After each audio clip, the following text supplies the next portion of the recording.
ప్రియ దేవుని బిడ్డలారా, బైబిల్ చదవటం వినటం వల్ల మనలో విశ్వాసం పెరుగుతుంది. మన మార్గానికి త్రోవ చూపుతుంది. సమస్త జనులను శిష్యులనుగా చేయుడి మత్తయి 28:19 వచనంలో దేవుని వాక్యం తెలియచేస్తోంది.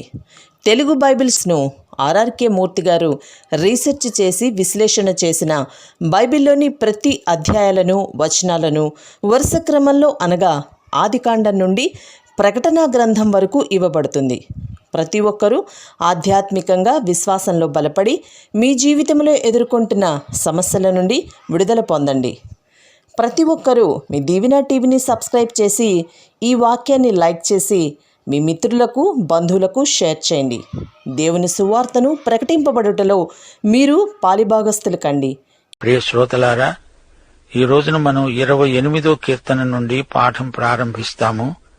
ఇది దావీదు కీర్తన. దావీదు ప్రార్థన చేస్తున్నాడు. భక్తిహీనులకు ప్రతీకారం చేయవలసిందని దేవుణ్ణి కోరుతున్నాడు. తన కష్టదశలో దేవుని సహాయం కోసమై ఆక్రందన చేస్తున్నాడు. 28వ కీర్తన మొదటి వచనం, యెహోవా, నేను నీకు మొర్రపెడుతున్నాను, నా ఆశ్రయ దుర్గమా, మౌనముగా ఉండక నా మనవి ఆలకించు. నీవు మౌనముగా ఉండిన ఎడల నేను సమాధిలోనికి దిగిపోయే మనిషినవుతాను. శ్రోతలు వింటున్నారా? ఆశ్రయ దుర్గము అంటే ఏమిటో ఇశ్రాయేలు ప్రజలకు బాగా తెలుసు. బలమైన కొండ, యుగయుగముల శిల. ద్వితీయోపదేశకాండం 32:15 వచనం, యెషూరును అనగా ఇశ్రాయేలు క్రొవ్వినవాడై కాలు జాడించాడు, తన రక్షణ శైలమును తృణీకరించాడు, అందుకే అలా పాడైపోయాడు. ఈ రక్షణ శైలము మీద మనము నిలిచి ఉన్నాము. ఇది మన జీవితానికి గట్టి పునాది. 1 కొరింథీ 3:11 వచనం, వేయబడినది తప్ప మరొక పునాది ఎవడునూ వేయనేరడు. ఈ పునాది యేసుక్రీస్తే. దావీదు ప్రార్థిస్తున్నాడు. అంటున్నాడు, దేవా, నేను నీకు మొర్రపెట్టునప్పుడు, నీ పరిశుద్ధాలయము వైపునకు నా చేతులను ఎత్తేటప్పుడు నా విజ్ఞాపన ధ్వని ఆలకించు. పరిశుద్ధాలయము అనగా పరిశుద్ధమైన కృపాసనం. అదే దైవోక్తి. ఇదే కృపాసనమును క్రీస్తునందు మనము గట్టిగా పట్టుకున్నాము. 6వ వచనం, యెహోవా నా విజ్ఞాపన ధ్వని ఆలకించి ఉన్నాడు, ఆయనకు స్తోత్రము కలుగునుగాక. మన దేవుడు ప్రార్థనలకు సత్వరముగా జవాబిచ్చే దేవుడు. మన విజ్ఞాపన క్రీస్తునందు ఆయనకు తేటగా వినపడుతుంది. క్రీస్తునందు మనకున్న ఈ ఆధిక్యత ఎంతో గొప్పది. దావీదు ఇంకా అంటున్నాడు, యెహోవా నా ఆశ్రయము, నా కేడెము. నా హృదయము ఆయన యందు నమ్మిక ఉంచినది గనుక నాకు సహాయము కలిగింది. కావున నా హృదయము ప్రహర్షిస్తున్నది. కీర్తనలతో నేను ఆయనను స్తుతిస్తున్నాను. యెహోవా తన జనులకు ఆశ్రయం. ఆయన తన అభిషిక్తునికి రక్షణ దుర్గం. నీ జనులను రక్షించు, నీ స్వాస్థ్యమును ఆశీర్వదించు. వారికి కాపరివై నిత్యము వారిని ఉద్ధరించు. ప్రియ శ్రోతలు వినండి. దేవుడు సర్వశక్తిమంతుడు. ఆయన మనకు కాపుదల, మనకు డాలు, కేడెము వంటివాడు.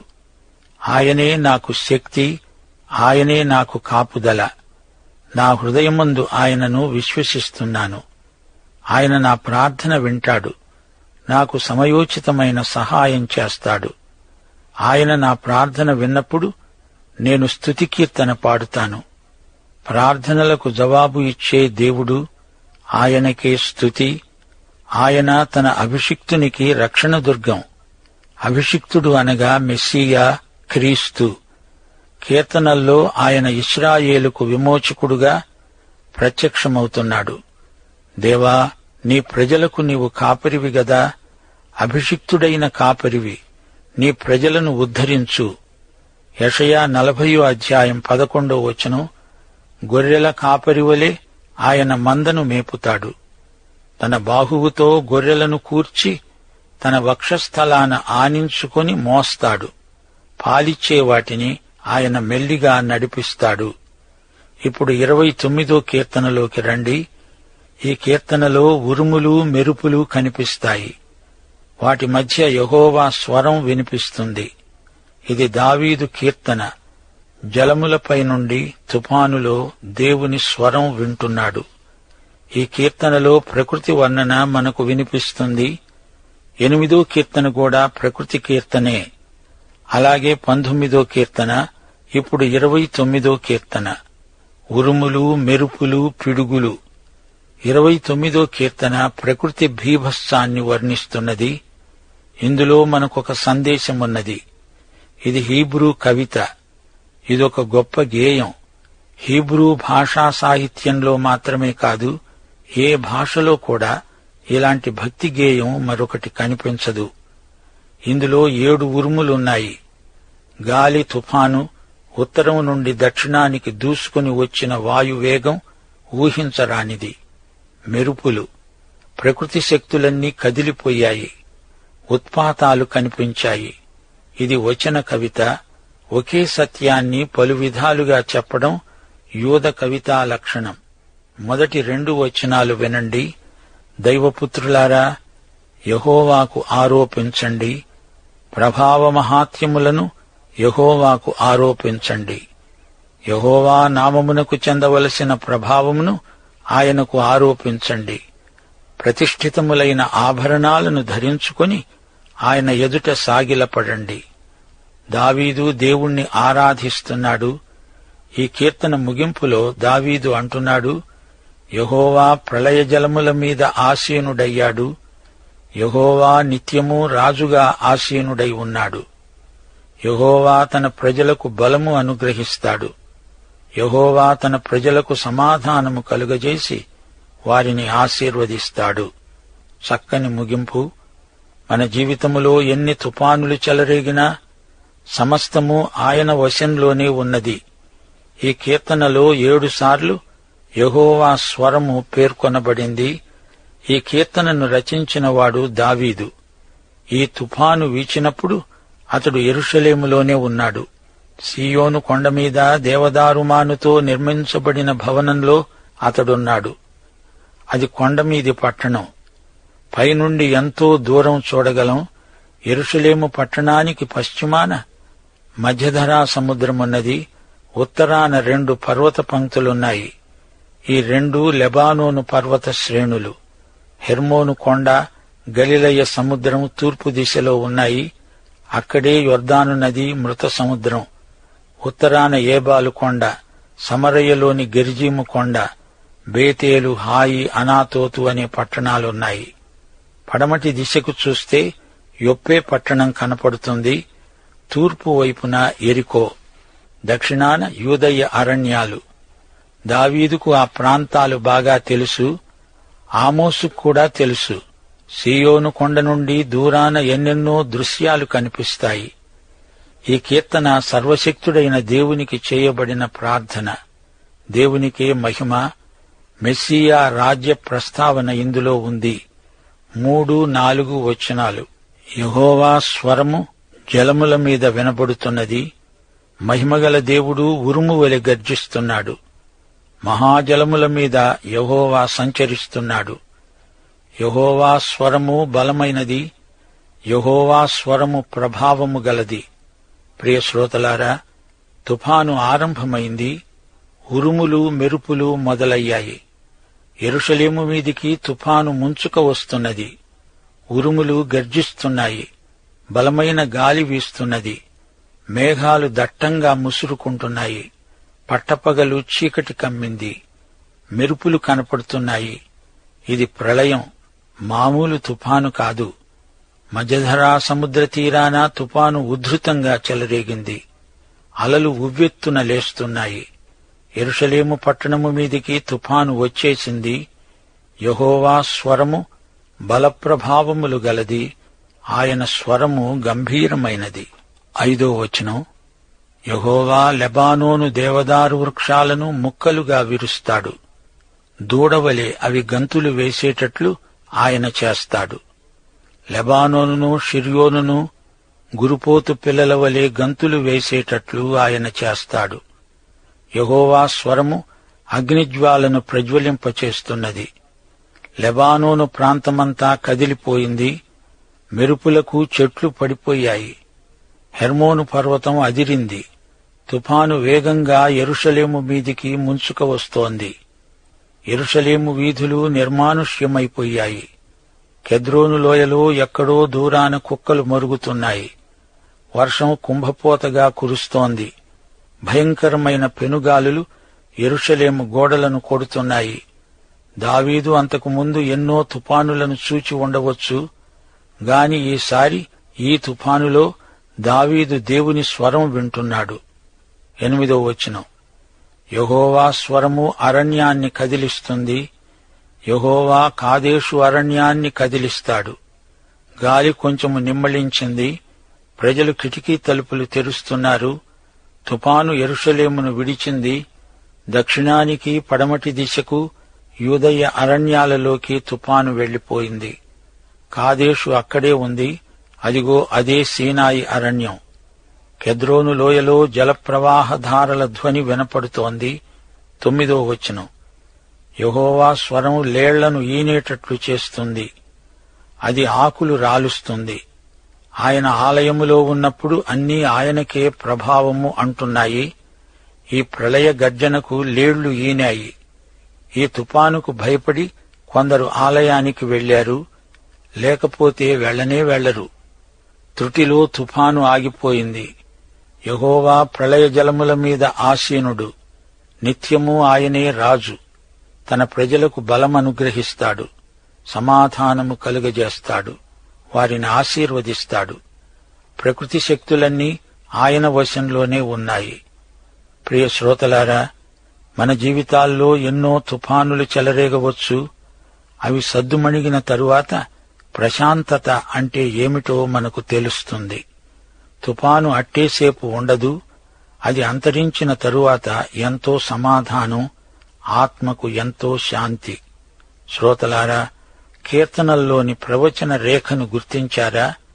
ఇశ్రాయేలు జాతికి ఘోర శ్రమలు రాబోతాయి. ఉత్తరము నుండి శత్రువు వస్తాడు, జాతిని ఆక్రమించుకుంటాడు. గాని సమస్తము దేవుని వశములోనే ఉన్నది. ఇందులో మనక్కూడా ఒక సందేశముంది. మనము పాత సృష్టికి చెందిన వారము కాము, కడపటి ఆదామైన క్రీస్తుకు చెందిన వారము. 2 కొరింథీ 5వ అధ్యాయం 17వ వచనం, ఎవడైనను క్రీస్తునందున్న ఎడల వాడు నూతన సృష్టి, పాతవి గతించాయి, ఇవిగో కొత్తవయ్యాయి. మనము సజీవుడైన క్రీస్తుకు చెంది ఉన్నాము.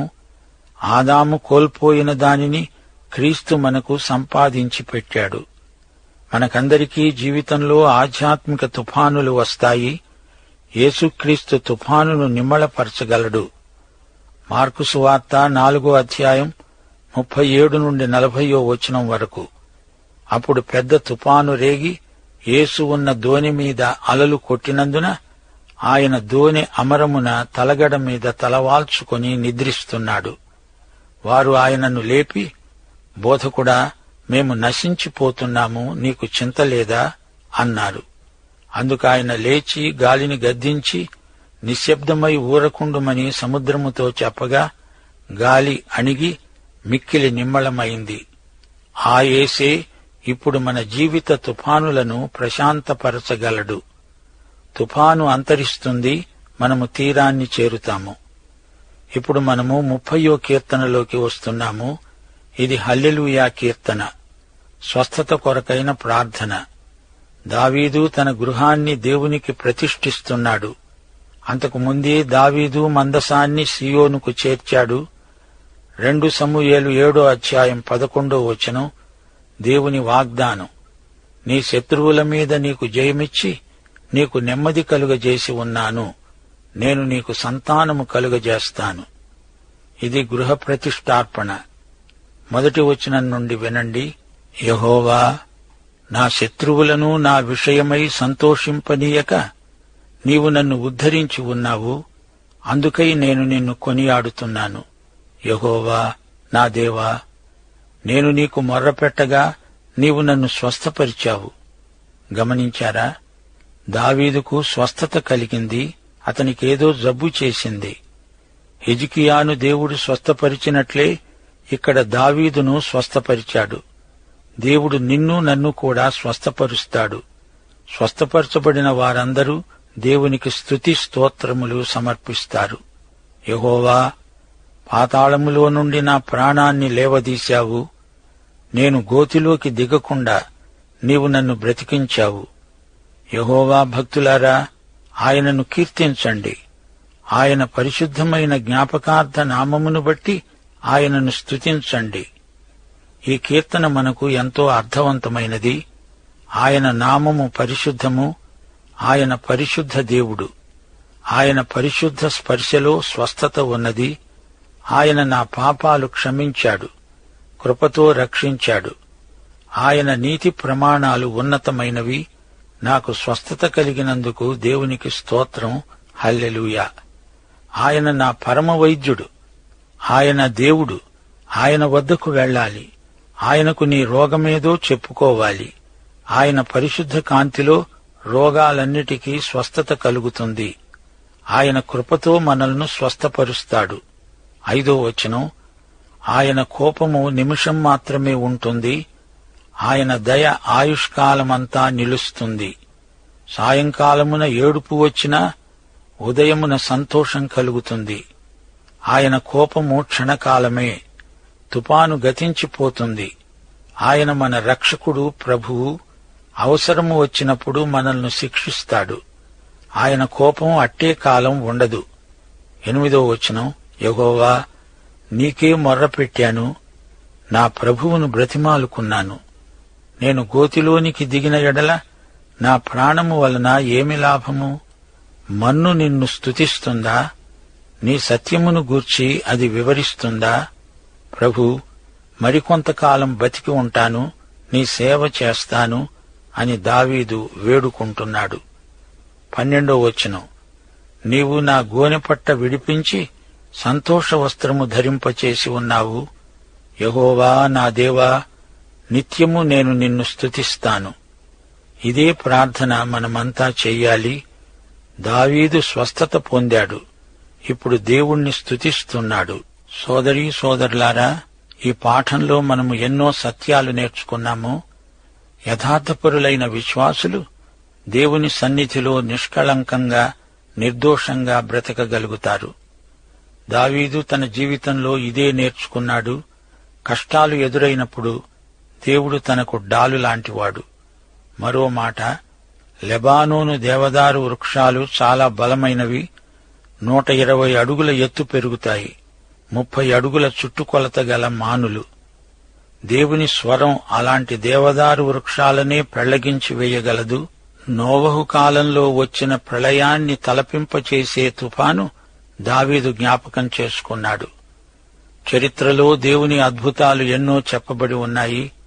దేవుడు తన మహాశక్తిని అట్టి ప్రకృతి వైపరీత్యాలలో కనపరుస్తాడు.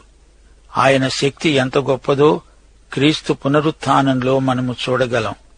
ఆయన శక్తి మనకు అందుబాటులో ఉంది. ప్రకృతిని శాసించగల శక్తి, మృతులను బ్రతికించగల శక్తి క్రీస్తునందు ఆయన విశ్వాసులకు ఇచ్చాడు. ఎఫెసీ పత్రిక 1వ అధ్యాయం 18 నుండి 23వ వచనం వరకు అపొస్తలుడైన పౌలు దేవుని శక్తిని అద్భుతంగా వర్ణించాడు. దేవుడు క్రీస్తునందు వినియోగపరచిన బలాతిశయమును బట్టి విశ్వసించే మనయందు ఆయన చూపే తన శక్తి యొక్క అపరిమితమైన మాహాత్మ్యము. పరమవైద్యుడు దావీదుకు చికిత్స చేశాడు. దేవుడు ఒక్క క్షణం కోప్పడినా మళ్లీ తన సేవకుణ్ణి ఆదరించాడు. దేవుని హస్తస్పర్శ మనకు ఎంతో ఆదరణ కలిగిస్తుంది. దావీదు గొప్ప రాజు అని పేరు గడించాడు. కాని అతడు గర్వించలేదు. దేవునికే మహిమ కలిగేలా జీవించాడు. ధనధాన్యాలను బట్టి కృత్రిమమైన భద్రతను కల్పించుకోకూడదు. దేవుని కృపయందు మాత్రమే ఆనందించాలి. ప్రియ సోదరీ సోదరులారా, పాఠం ఇంతటితో ముగిస్తున్నాము. ప్రభు అయిన యేసుక్రీస్తు వారి కృప, తండ్రి అయిన దేవుని ప్రేమ, పరిశుద్ధాత్మ యొక్క సహవాసము మనకు సదాకాలము తోడై ఉండునుగాక. ఆమేన్.